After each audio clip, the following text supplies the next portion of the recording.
القصيدة في رثاء الشاعر البصري العظيم محمود البريكان الذي قتل في العام 2002 بداعي السرقة، وقد أطلق سراح قاتله قبل الضربة الأمريكية للعراق، فقد كان من ضمن مجرمين المحظوظين.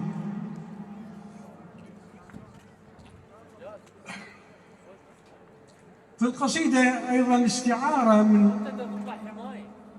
شعر البريكان، خصوصا قصيدته حارس الفنار، وهناك تضمينات سوف أشير إليها. النادبات فتحن لي بابي، أوقدي شمعة للقتيل، أوقفيها على جرحه واصمتي، لا تدقي المسامير، تابوته نائم فيه، لا توقظيه، ولتصلي له، ساعد الله تابوته، كيف لا يتكسر من ثقل هذا النحيل. تضمين من شعر البريكان: أعددت مائدتي وهيأت الكؤوس. هذا من قصيدته حارس الفنار. انتهى التضمين. وفتحت بابي للنساء النادبات، الكأس تترع موتنا، والموت يبتكر الحياة، فأنا الوحيد كوحشة الصبار في الزمن السبات.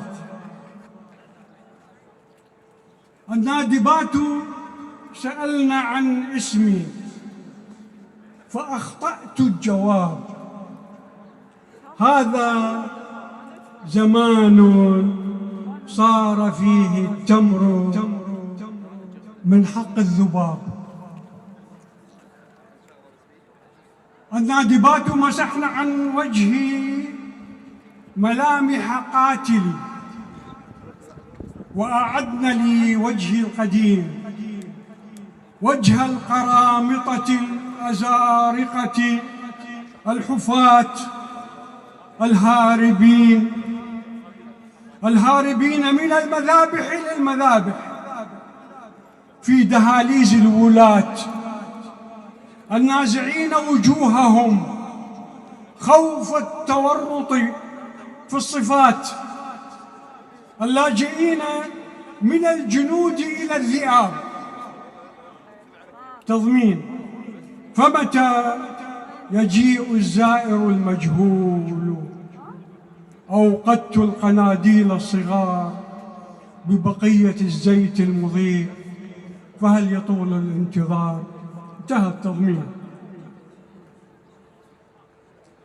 النادبات فتحن لي بابي فما جاء النهار،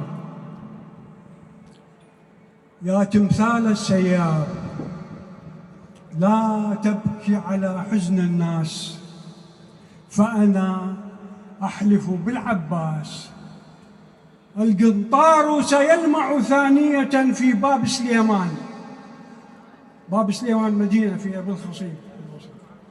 القنطار سيلمع ثانية في باب سليمان، وأنا شوق جوعان للقنطار، فالليلة سوف يزور القتلى نهر العشار، حتى تمتلئ البصرة بالخطار. يا تمثال السياب محمود أتانا مذبوحا، فافتح لنخيل البصرة واسع الباب. شكرا.